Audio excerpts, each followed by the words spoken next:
છેલ્લા 25 વર્ષથી લોકોને માઈ મંદિરના ગરનાળે જે રીતના પાણી ભરાય છે, જે રીતના કચરો હોય છે, જે રીતના ગાયો હોય છે, એના વારંવાર અમને ફરિયાદો મળી. અમે એ પણ જોયું કે નગરપાલિકામાં બધા ફરિયાદ કરવા જાય છે, પણ કોઈ કાયમી નિરાકરણ આવતું નથી.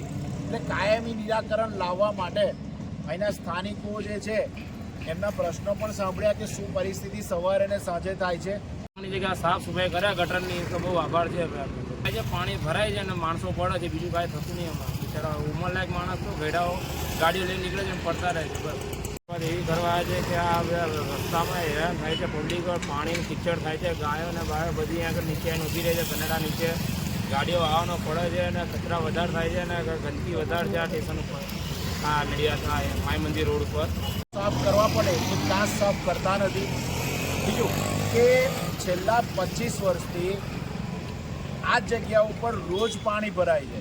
તમે જુઓ કે પાછળ બોર્ડવાળી સ્વચ્છતા હી સેવા, અત્યારે સંગઠનમાં સેવાનો સમય ચાલી રહ્યો છે, એનો પીરિયડ ચાલી રહ્યો છે. 15 દિવસથી નડિયાદમાં બધા સાફ સફાઈ ચાલી રહી છે, પણ કેવી સાફ સફાઈ ચાલે છે એ તમે જોઈ શકો છો. આયોજન વગરની સાફ સફાઈ ચાલે છે.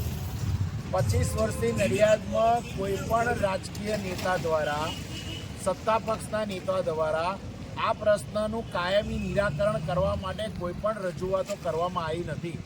અને જે રજૂઆતો કરવામાં આવી હોય છેલ્લા 25 વર્ષથી, તો આ રજૂઆતના ધ્યાને આ પ્રશ્ન સોલ્વ થઈ જાય, પણ નથી થતો. એનું કારણ એ છે કે નબળી નેતાગીરી અને આયોજનનો અભાવ.